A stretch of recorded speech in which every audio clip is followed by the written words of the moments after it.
छठवां दिन है, पूरे इलाके को घेरा गया है, सर्च ऑपरेशन चल रहा है। लेकिन जहाद आप किसी मुल्क के बॉर्डर जो है क्रॉस कर रहे हो बगैर वीजा के, बगैर इन्फॉर्मेशन के, वो तो उसको दहशतगर्दी बोलेंगे ना। ये हमारी तरफ दहशतगर्दी नहीं होती है, इसकी बाकायदा ट्रेनिंग होती है इसकी। अच्छा हाँ। ये ट्रेन होके जाते हैं, ट्रेन होते पूरे। इनका मकसद क्या होता है वहाँ पे जाने का? इनका मकसद यही होता है, वहाँ पे जो ये होते हैं हमारे काफिर लोग, ठीक है, जो अब हमारे लोग नहीं जाते वहाँ पे, उनके भी हमारी तरफ आते हैं, ठीक है, जैसे कि वज़ीरिस्तान में दहशतगर्दी फैलाई हुई इन्होंने। आखिर ये सब कब बंद होगा? जो लोग इसके पीछे हैं वो कौन सी कुत्सित माइंडसेट है कि आप इंसानों को मार करके खुश होते हैं? ये तो पता करना पड़ेगा कि ये कौन सी आइडियोलॉजी है कि आप एक मारो और 10 पैदा हो रहे हैं, रुक ही नहीं रहे। तो उनसे बात करने की जरूरत है कि तुम ऐसा क्या पढ़ लिए हो कि इतनी नफरत तुम्हारे अंदर भर गई है कि तुम इंसान को बर्दाश्त नहीं कर पा रहे। अभी पुंछ के अंदर 4 इंडियन आर्मी की जो है किलिंग हुई है, 3 जो है इंजर्ड हो गए, तो वो कह रही है कि आप हमसे एक तरफ दोस्ती की बात करते हो, नवाज शरीफ ने दोस्ती की बात की, दूसरी तरफ आप हमारे आर्मी। मैं आपकी बात कट कर रहा हूँ, उनके पास की प्रूफ नहीं है। हमने उनका जो जासूस पकड़ा है वहाँ से, ईरान से, चाबहार से, हमने प्रूफ के साथ एविडेंस पकड़ा है, ठीक है। उनके पास इन बात का क्या प्रूफ है कि आप जानती हैं कि जो भी इनका मसला बने, फर्स्ट ऑफ ऑल इस्लाम पाकिस्तान रहता है। एक ही परिवार के लोग हो, ये नहीं समझ में आ रहा है कि डिवीजन हुआ है, एक लोग हैं, एक इतिहास है, अपने आप से इतनी नफरत अपने आप से। तो पॉइंट ये है कि आरजू जी, आप ये जो हो रहा है वो ये एक दिन में तो नहीं हो रहा है। ये तो नफरत इतनी घोल दी जा चुकी है कुछ लोगों के जहनों में कि आपको जब तक हम लोग बैठ के डी रेडिकलाइजेशन नहीं करेंगे, जब तक हम थ्योरी को सही से नहीं समझाएंगे, तो ये सब चीजें होती रहेंगी। पाकिस्तान तो खुद चाहता है कि कोई भी दहशतगर्द ना हो। पाकिस्तान तो एक इस्लामी मुल्क है और वो इंसाफ के ऊपर चलता है। इनमें से पहली बात, ये हाथ नहीं आते, क्योंकि ये हमारा मुसलमान, जो हम मुसलमान होते हैं ना, ये काफिर के हाथ से मरना गवारा नहीं करते। अच्छा जी, पहली बात ये होती है। और दूसरी बात, अगर ये उनके हाथ आ जाए तो बुरा सलूक करते हैं इनके साथ। पाकिस्तान अपना रास्ता, पाकिस्तान से बात उस दिन शुरू होगी जिस दिन पाकिस्तान की किताबों में अपनी भारतीय इतिहास को पढ़ाया जाना शुरू किया जाएगा, जिस दिन वो लोगों को यह बताएंगे कि मोहनजोदाड़ो हमारा इतिहास है, जिस दिन वो ये बताएंगे कि लाहौर राम के बेटे का शहर है, जिस दिन उनका जो हीरो है वो कोई गजनवी ना होके आचार्य चाणक्य होंगे, जो कि तक्षशिला के इतने बड़े विद्वान थे जिनसे कि विदेशी भी शिक्षा लेने आते थे, जिन्होंने कॉन्स्टिट्यूशन या पॉलिटिकल साइंस की पहली किताब लिखी, स्टेट क्राफ्ट की। Much before Machiavelli could have thought of writing a book on statecraft, Acharya Chanakya ने, आचार्य विष्णुगुप्त ने, जिनको हम आचार्य चाणक्य कहते हैं, उन्होंने अर्थशास्त्र नाम की किताब लिख दी। उस समय तो कोई नहीं था, ना तो क्रिश्चियनिटी थी, ना तो इस्लाम था, कोई भी नहीं था। तो पॉइंट ये कि जब तक आपकी किताबों में अपनी सही हिस्ट्री नहीं पढ़ाई जाएगी, क्योंकि वो हिंदुइज्म के नाम पे अपने आप से नफरत कर रहे हैं। पाकिस्तान एकमात्र ऐसा देश है जिसके पास रिलीजन है पर कल्चर नहीं है। वो रिलीजन को कल्चर समझने की बेवकूफी कर रहे हैं, वो लोकल आइडिया को यूनिवर्सल आइडिया समझने की बेवकूफी कर रहे हैं। तो यही बात की और दूसरी बात की non state actors, the law on the non state actors, जो भी लॉ पढ़ा लिखा है मैं आपको बता देता हूं। आर्टिकल 2 क्लॉज 4 यूएन चार्टर ये कहता है कि state shall not use force. तो कई स्टेट्स इसमें ये सहारा लेते हैं कि अगर स्टेट की ये जो बाइंडिंग ऑब्लिगेशन है फोर्स यूज ना करने की, ये तो स्टेट के ऊपर है, और अगर non state actor force use कर रहा है तो वो आर्टिकल 2 क्लॉज 4 के दायरे में नहीं आता, क्योंकि आर्टिकल 2 क्लॉज 4 यूएन चार्टर का जो है वो यूज ऑफ फोर्स को क्रिमिनलाइज कर देता है, वो उसको प्रोहिबिट करता है इंटरनेशनल रिलेशन में। तो पाकिस्तान की प्रॉब्लम यह है कि वो इतना ज्यादा उन्होंने अकल लगा दी है कि वो कहते हैं स्टेट के ऊपर ऑब्लिगेशन है कि यूज ऑफ फोर्स ना करो, तो हम नॉन स्टेट एक्टर्स पालेंगे, जैसे अमेरिका ने पाले सारी दुनिया में, जो उन्होंने निकारागुआ को टॉपल करने के लिए कॉन्ट्रास को पाला। भारत के उन्हें मुक्ति बाहिनी का नाम देते हैं। तो उन्होंने आइडियोलॉजी के नाम पे ऐसे ताकतों को अपनी जमीन में पाला जो अब उनके कंट्रोल से बाहर हैं। लेकिन अगर आप United nation general assembly resolution number 2625 पढ़े और फ्रेंडली रिलेशंस, उसमें साफ साफ लिखा है कि यदि आपकी जमीन से इस तरह की गतिविधियां होती हैं जो दूसरे के देश में यूज ऑफ फोर्स होता है, दूसरे के देश में कोई sabotage activity, terrorist activity, war जैसी एक्टिविटी, आर्म कॉन्फ्लिक्ट जैसी एक्टिविटी होती है, तो आप रिस्पॉन्सिबल हैं, क्योंकि आप अपनी टेरिटरी को कंट्रोल में नहीं रखे हुए हैं।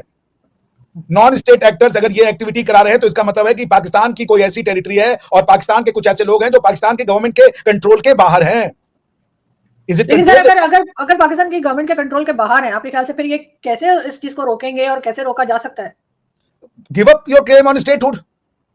अगर आपके नॉन स्टेट हो गए हैं तो स्टेट का तो क्लेम खत्म हो जाता है ना। अगर आपके नॉन स्टेट एक्टर्स इतने पावरफुल हो गए कि वो स्टेट के कंट्रोल के बाहर जा चुके हैं, तो फिर आपको तो ये हक नहीं है कि हम सॉवरिन हैं, हम इंडिपेंडेंट हैं, हम अपना डिसीजन ले सकते हैं। आप अपने घर में लोगों को ये नहीं कह सकते कि तुम्हें यूज ऑफ फोर्स मत करो। और स्टेट बनने का पहला कंडीशन होता है कि force is monopolised by state. State की इच्छा के बिना एक आदमी गोली नहीं चला सकता, गोली चलाएगा तो क्रिमिनल प्रोसिक्यूशन होगा उसका। और आप कह रहे हो कि हमें पता ही नहीं है, ये नॉन स्टेट एक्टर्स है। नॉन स्टेट एक्टर्स है, वो इतनी बड़ी बड़ी एक्टिविटीज कैरी कर रहे हैं, इतना बड़ा वेपन्स और उनके पास लॉजिस्टिक्स आ गया, ट्रेनिंग आ गया है, कहीं तो ट्रेन हो रहे हैं। बिकॉज सर ये भी कहा जा रहा है कि ड्रोन्स के जरिए हथियार भी जो है वो पहुंचे हैं। ये भी मैं आज इंडियन टीवी पे सुन रही थी और वो कहते कि जी ड्रोन्स के जरिए जो है हथियार भी पहुंचाए गए। वो कुछ भी वो किसी भी तरीके से हथियार पहुंचाए बिना पाकिस्तानी स्टेट के इन्वॉल्वमेंट के ये संभव नहीं है। कहीं वो ट्रेनिंग हुई होगी, अगर वो तो हथियार पहुंचाए गए ना तो पाकिस्तान में तो हथियार लाए गए होंगे ना। उन जैसे गवर्नमेंट ऑफ इंडिया जब एक राइफल इशू करती है उसका नंबर होता है, उसका सब कुछ होता है, उसका बाकायदा ऑडिट किया जाता है कितनी बंदूकें राइफल आपके यहाँ बंदूक बन रही है, वो कहां जा रही है पता ही नहीं चल रहा आपको। और अगर आपको नहीं चला, आपके देश में विपन सारे आपको पता ही नहीं चल रहा है। ये फिर आप छोड़िए क्लेम गवर्नमेंट का, फिर आप अखंड भारत से मिल जाइए, गवर्नमेंट ऑफ इंडिया को दीजिए, वो आपको रन करे, या आप सरेंडर कर दीजिए अपने आपको यूनाइटेड नेशन में कि भैया स्टेट क्राफ्ट हमारे बस का नहीं है। लेकिन सर अभी तक मैंने देखा तो नहीं है, लेकिन हो सकता है कि अभी नहीं तो कुछ दिन के बाद जो है वो फॉरेन ऑफिस की तरफ से तो यही स्टेटमेंट आएगा कि ऐसी कुछ भी नहीं हुआ है, और या फिर बिल्कुल खामोशी रहेगी। दोनों चीजें हो सकती है, और दोनों चीजें चाहे वो इनकार करें चाहे वो एकदम खामोशी इख्तियार करें, दोनों एक तरह का इनकार ही होगा। तो फिर जो है क्या सोचेंगे? एक दिन बोल दूं मैं, पाकिस्तान की स्टेट का जो पॉलिसी इंटरनल और एक्सटर्नल है वो दोनों है झूठ और denial, construction of facts, fabrication of truths, lies पर पेडलिंग ऑफ लाइज और क्रिएटिंग ए स्मोक स्क्रीन। ये है आपका स्टेट पॉलिसी, और ये इंटरनल और एक्सटर्नल दोनों जगह। आप जनता की भी आंख में धुआं झोंक रहे हो। सबसे फेमस लीडर आज का आपकी स्टेट में कोई है तो इमरान खान है आज की डेट में। इमरान, आज मैं कहीं पढ़ा था कि इमरान खान की पार्टी का नाम इलेक्शन उसके रोल में ही नहीं है, पीटीआई करके कोई पार्टी। एक आदमी जिसकी गवर्नमेंट मुश्किल से 2-2.5 साल पहले सत्ता में थी, उसको इतना प्रचंड बहुमत मिला था कि किसी को मतलब प्रचंड मतलब उसको अच्छा खासा वोट मिला था कि वो गवर्नमेंट में आ गया था, उसकी पार्टी गायब हो गई सफाई हस्ती से। नहीं अभी मौजूद है सर, अभी सफाई हस्ती से नहीं गई है, क्योंकि एस्टेब्लिशमेंट की बनाई हुई पार्टीज को एस्टेब्लिशमेंट ऐसे ही तोड़ ताड़ के बराबर कर देती है। जैसे एमक्यूएम को किया, वही पीटीआई का हाल हो रहा है, कई पीटीआई बीच में से निकाल दिए। भाई तो मैं वही कह रहा हूं ना, पॉइंट तो मैं वही कह रहा हूं कि आप कौन होते हो ये करने वाले। अगर जनता इमरान खान को लाना चाहती है तो लाने दीजिए, आपसे क्या मतलब है। बिल्कुल। अगर जनता नवाज शरीफ को लाना चाहती है तो नवाज शरीफ को लाने दीजिए, आप कौन हो। आप चीजें अपने हिसाब से करना चाहते हो, फिर जनता को कहते हो कि वो फिर इमरान खान के ऊपर भी चार्जेस लगा के। कौन है सादिक अमीन सलाब, तो मुझे यही नहीं पता है। इमरान खान सादिक अमीन है तो वो उसमें फंस गए, क्या नाम है, घड़ी वाले केस में, और कौन सा बहरिया केस में फंस गए, और ये सादिक अमीन थे वो क्लीन होकर मतलब लॉन्ड्री से क्लीन होकर। सर आज के जमाने में आपको सादिक अमीन कहीं भी नहीं मिलेंगे, मुझे नहीं पता लोगों को सादिक अमीन बनने का। आपके कॉन्स्टिट्यूशन का तो रिक्वायरमेंट है ना, मुझे ये बताइए अब ये नवाज शरीफ सादिक और अमीन है कि नहीं है। पनामा का क्या हुआ, मैं कंफ्यूज हो गया हूँ यार। कल तक चोर थे, आज ये तैयार है। यही तो बात है ना, कल के चोर थे आज उन्हें फिर लाया जा रहा है। इमरान खान आज वो चोर है। इमरान खान कुछ भी हो सकते हैं, करप्ट नहीं हो सकते। आज दुनिया के सबसे बड़े करप्ट आदमी है, करप्शन के चार्ज में घुस दिया उनको। भाई पाकिस्तान का समझ ही नहीं आता भाई, वो जिसको जब चाहे वो बना देते हैं। जब आप कंस्ट्रक्शन ऑफ द फैक्ट्स करते हो ना, कि आप एक इंस्टीट्यूशन का यूज करते हो लोगों के करियर को बनाने और बिगाड़ने के लिए। इमरान खान साहब बहुत अच्छे थे, अब वो सादिक अमीन तो छोड़िए, वो तो तेल अभी नहीं बन गए भाई। आज की डेट में उनसे बड़ा करप्ट आदमी नहीं है।